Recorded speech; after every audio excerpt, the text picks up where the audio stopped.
We're going to bring in meteorologist Mike Seidel, who is live from Seminole, where one school took a direct hit. Mike, how you doing this morning? How's everything look? Well, this is certainly the epicenter of the damage. We've been driving around town for a little bit this morning. We were here last night, late last night. The tornado hit around 7 Central Time. They had a second tornado warning storm. That circulation went right to our north, and as far as we know, didn't do any damage. And as far as we know, we have not heard of any injuries or fatalities from this tornado. This supercell produced several tornadoes on the ground, generally moving from west to east across areas southeast and south of Oklahoma City. So this school is pre-K through 12. It's a charter school in tandem with a high school out on the highway. There's about 300 students here. The only folks here last night were the principal and a couple of other school officials. They were over here in the brick structure. This is the former armory. So they took this over 5 years and started the academy, and you can even see some damage in the front. They went into the vault, the armory vault, to stay safe, and they're okay. You can see debris coming off the roof and the tar paper. Come back over here. A lot of the school is what we call portables, and you can see this portable here, and this was blown out. You can see desks in here and computers and books. In fact, one of the things we see, which is very disturbing, as soon as the tornado hits, folks come in, usually from out of town, and start looting. So they got the police in here very fast. I think they were looking for computers, is what one teacher told us. Another portable, look at this, completely flipped over on its side. We'll go around here. Chris Erickson is following me, and we'll take a look in here. So this one is upside down, and this is actually the bathroom. So be careful. This is upside down. You can see the toilets are all upside down. So this was flipped over with the tornado. It came in from this direction across the old soccer field from the high school. And then over here, you can see more damage just everywhere you look. And another portable. We'll walk in here. And again, just a pile of rubble. Granted, these are portables. I can't see how they're attached to the ground, but it would take a pretty strong wind. But what I noticed, this is the thing that the Weather Service will take a look at this afternoon, or whenever they get out here, the National Weather Service in Oklahoma, which, by the way, again, like most of these offices, they've been very busy. They've gotten the warnings out nice and early, so people had time to take cover, as well as the Storm Prediction Center in Norman. They got the watch out nice and early. So as far as we know, as I mentioned, nobody killed and no injuries. But look back here. This brick wall was taken out by the twister. That conceivably is EF-3 damage. That would put the winds between about 136 and 165 miles an hour. So, Jordan, quite a mess here at the Academy of Seminole. We've driven around town. There is a lot of debris here and there, nothing significant. We did show a building last night, a storage building that collapsed into a pile of rubble. But the bottom line, I think this is the worst damage that we've seen. And based on what the teacher told us, the worst damage in Seminole here. We're about an hour drive off to the east of Norman, which is south of Oklahoma City. Jordan? All right, Mike, thanks for the perspective. It really puts things you can understand. Oklahoma. And that's where we find Mike Seidel this morning. This community hit hard by a tornado last night. Mike, take us on a tour. Show us what some of the worst of the damage is. Yeah, by far, Jen, as far as we know from driving around, talking to locals, this is the worst damage in town. And there's a brick wall that's been knocked down behind us. We'll show you that on the air sometime this morning once again. And that tells me it's going to be at least low-end EF-3 damage. That's my assessment. It's not official. NWS will be out here from Oklahoma City, which did another a remarkable job, because it has been very, very busy.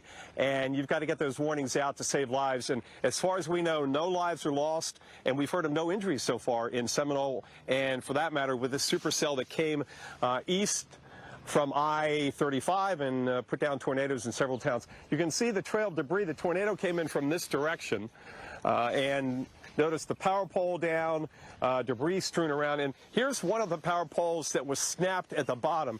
Now, when we came in past the high school on the main highway, I have never seen as many power trucks as we had at the high school. It had to be at least 75 or 80 or maybe 100 power crews there, and they're going to have to get these poles in the ground. Now, last week in Andover, newer subdivisions, the power was underground, so it was buried. That made it a bit easier to get the power back on.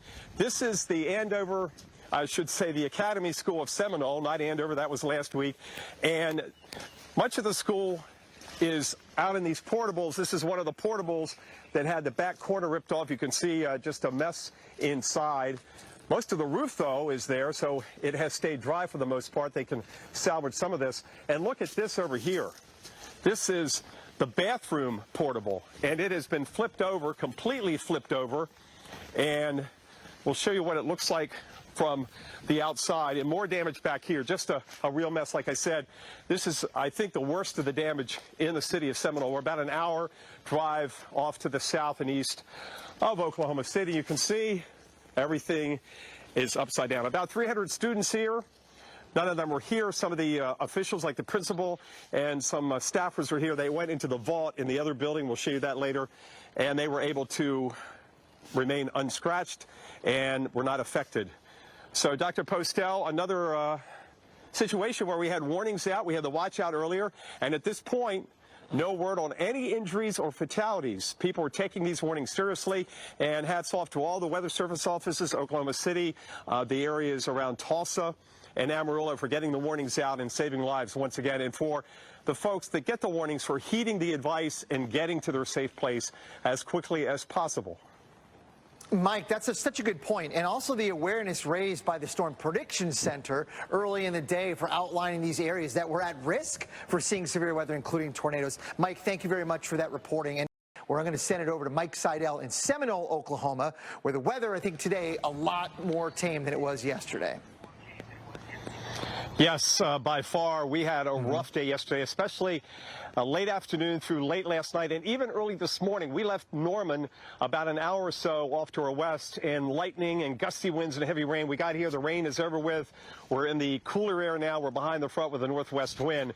But they had 2 tornado warnings. The first one is the tornado that came through town and did quite a bit of damage, but most of it is minor structural damage. Basically, a big broom and a pickup truck, you can clean it up. Limbs down. Some of that could be straight line wind damage, but this is obviously a tornado which came across here about 7. The only folks here were some of the school officials, and they went into the vault, and we're going to show you that and talk to someone who was in there coming up in about 30 minutes at 10 Eastern. Let me show you again what we're thinking may be EF-3 damage. These are the portables here at the school, about 300 students at this charter school here in Seminole, but this brick wall, I saw this and went, whoa, this could be at least low-end EF-3 damage. National Weather Service from Oklahoma City will take a look at this and make their preliminary estimate at some point today.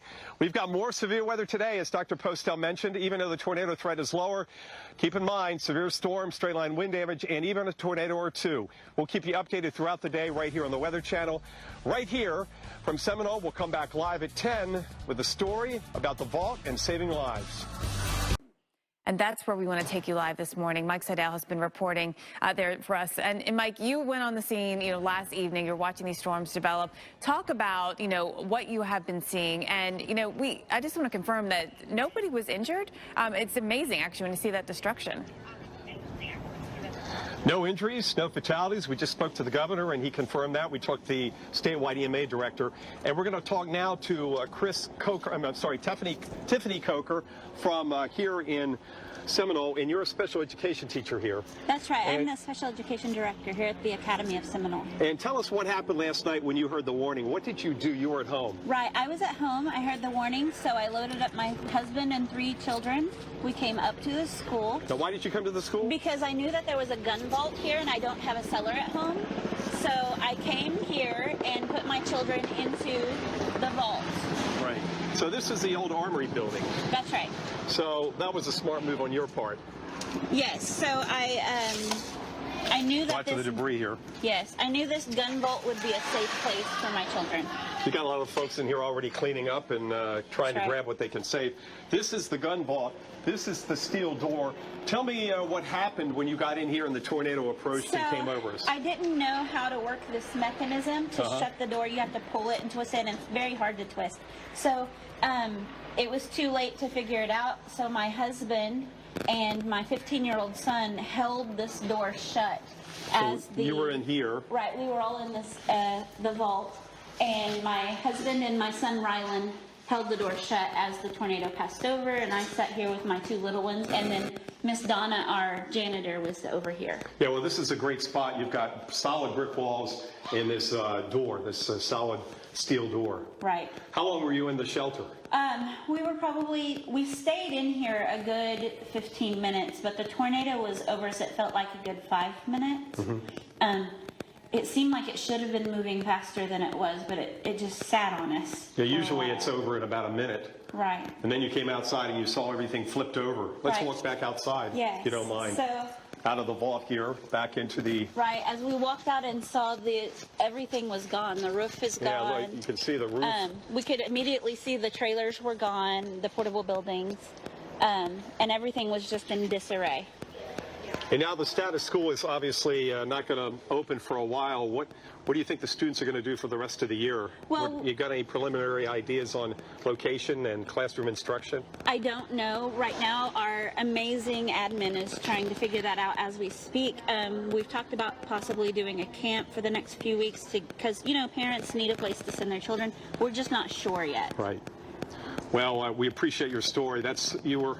very smart lady. Come down here. You knew about the vault, and that's a great place. You could probably put about 20, 25 people on. And I assume it's been used before. Oh, I'm sure it has, and I'm super thankful for our administration that offered for us to come and use the vault. Okay. Tiffani Coker, thank you. We're glad nobody got hurt. No fatalities or injuries here in Seminole. We're at the school that houses about 300 kids. Of course, they were gone, but the few folks were here out without a scratch. Tiffani heading to the vault, taking her family, and them holding the door shut as the tornado came over. Dr. Postel, we've had a lot of stories like this over in Andover, people going into their basements, and here, this family coming back to school to get into the vault, and that saved their lives, or likely saved their lives, or at least saved them from any kind of injury. That is a remarkable story, Mike. Thank you very much. And yet a reminder that we all have to pay attention to the warnings and find your safe spot. That's what we always say. And, you know, severe weather can be very dangerous on many levels. But Mike Seidel in Oklahoma, central Oklahoma, the weather is slowly improving, and that's good news. We need that recovery time. Yes, indeed. We've got the northwest wind. The rain is out of here. We had a lot of rain, not as much here as they had north and east of here, or double-digit totals based on Doppler. But the story here is the fact that they had 2 tornado-warned storms. The first one hit around 7. That's the one that did all the damage. And you can see behind me a lot of volunteers have come out. This is the Academy of Seminole. This is a charter school. They've got about 300 kids, pre-K to 12, and they're figuring out what they're going to do with the rest of the school year, because most of these buildings are going to have to be just torn down or hauled away. This is one of those portable classrooms. They're trying to salvage what they can, books, computer equipment, stuff like that. This was the bathroom portable, and you can see, kind of like the fun house you may have seen, everything's upside down, but in this case it really is upside down. So that's something else they'll have to replace. And then this is another one of the classrooms here. They have several classrooms in the main building, but this is another one that got damaged heavily. There's the main building, the roof off that is the former armory. We've got more on the severe weather continuing in the mid-Mississippi Valley this afternoon. We'll check back with Dr. Greg Postel, get the latest on the warnings and the watches. Stay with us right here on the Weather Channel. And that is where we find our Mike Seidel here today. He's been following the story since last night. He arrived on the scene as we watched these storms blow in. You know, Mike, one thing that always impresses me, and I can hear it in the background, is how quickly communities get right to work cleaning up. And in your case, you may still have another thunderstorm before this all moves out. Gosh, I hope not. We don't have much in the way of bandwidth out here, so it's hard to look at the radar, but thanks for the update. We'll keep an eye to the west and south. Well, we've been dry all morning, and the one thing that we need to work on is the power. We came by the high school on the main highway coming in from Norman, and we saw had to be 50, 60, maybe 70 power crews set up. As far as power outages go statewide, down to about 11,000, but get this. 2/3 of those are in this county, Seminole County, about an hour southeast of Norman and Oklahoma City. 7,300 customers without power in Seminole. That's 56% of the power base. So more than half the county without power, and 2/3 of the outages are in this county versus the whole state. Speaking of that, here's a power pole that got snapped. They're going to have to put power poles up and down this road, so we've got plenty of crews in town. They're certainly getting in place and getting the power poles back up. Then they can string the lines and eventually get the power back on.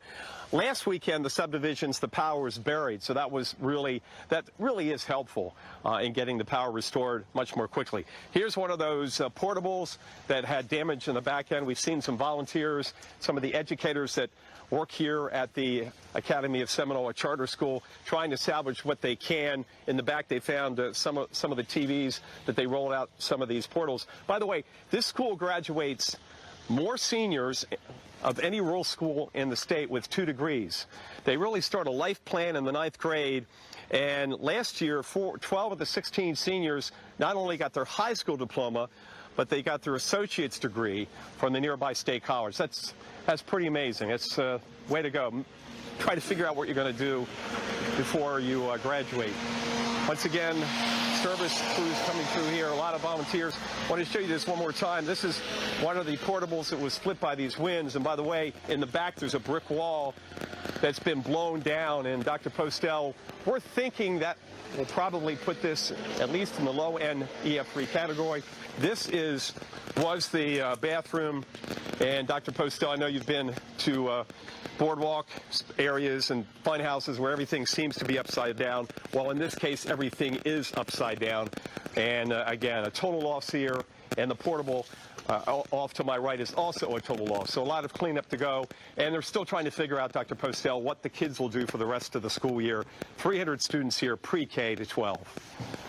Yeah, Mike, sometimes we forget how easily tornadoes can turn lives upside down. And all of a sudden, what was once routine is now the unthinkable. So thank you for that reporting. But Mike Seidel, also Oklahoma, appears now to be having some thunderstorm activity. But in the next few hours, it should be over. Yes, indeed. And they are really making quick work of the cleanup here at the Academy of Seminole. This is the charter school in town.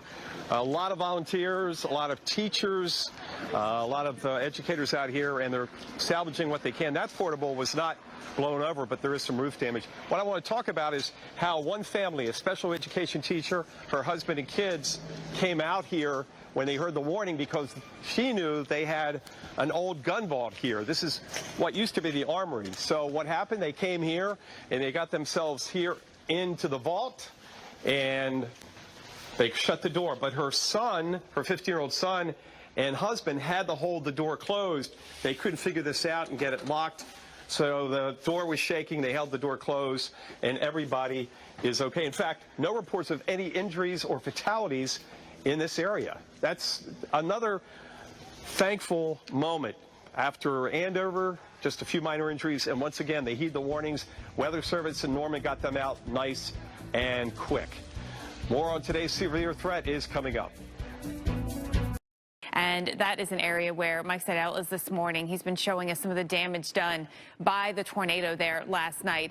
Mike, I know the Weather Service is going to come out to do the survey, but there's still active weather in the area right now. So have you seen any signs of that changing in your sky in terms of threatening weather? It's gotten a bit darker. We've had some rain, but we're not officially in the warning. And those warnings coming out of the National Weather Service office in Norman. Also from Norman, as you mentioned, the Weather Service survey team has arrived. Jim LaDue, nice to meet you, sir. Thank you very He's an instructor with the Weather Service, and he's just getting on the scene. So this is your first look at the damage. Let's first talk about this manufactured portable that got lifted off its foundation and what you're seeing with the tie downs. Yeah, well, at least right now I'm just starting to take a look at this. I see a couple of tie downs that the straps have broken off of this. So apparently they broke off in several places. And so the unit basically just rolled over. So that's at least an EF-1 Right. that we're seeing right now. Very typical.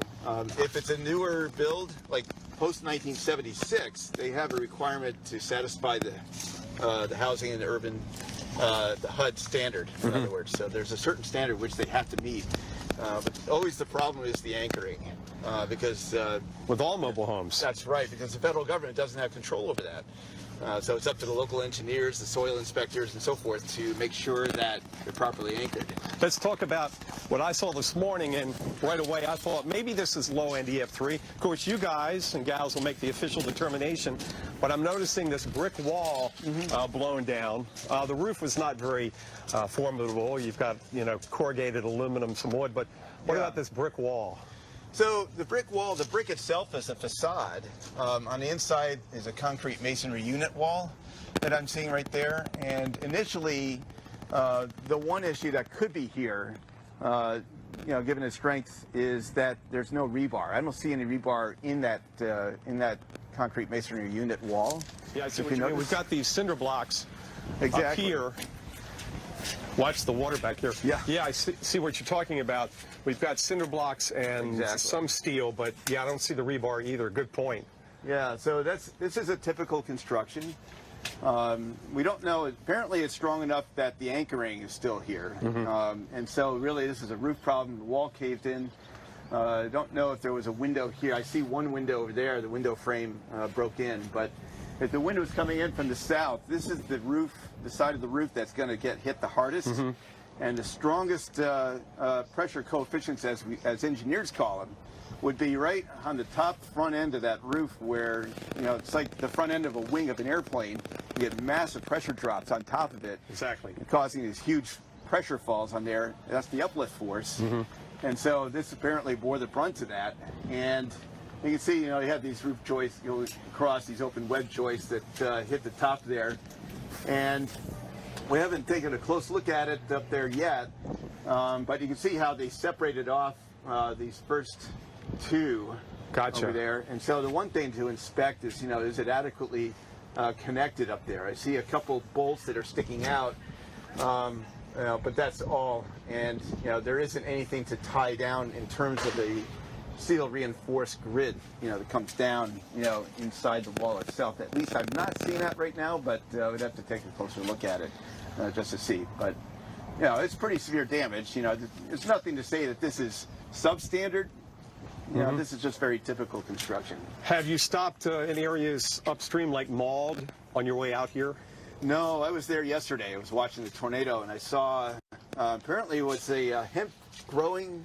Yeah, I heard yes, exactly. So we were watching the debris starting to fly off and then take off, and I was wondering what in the world was that thing flying through the air. Apparently that was one of the greenhouses that was going on. Wow. And that was impressive. So you're just getting into town. The first thing you're going to do is figure out the beginning and end? Is that what you usually do? Yeah, that's right. So there's two things. One, we have to map out the aerial extent of the damage. So what we want to do is we actually want to map out where the center line of the tornado went, and then the perimeter, and then contour some of the EF ratings in there.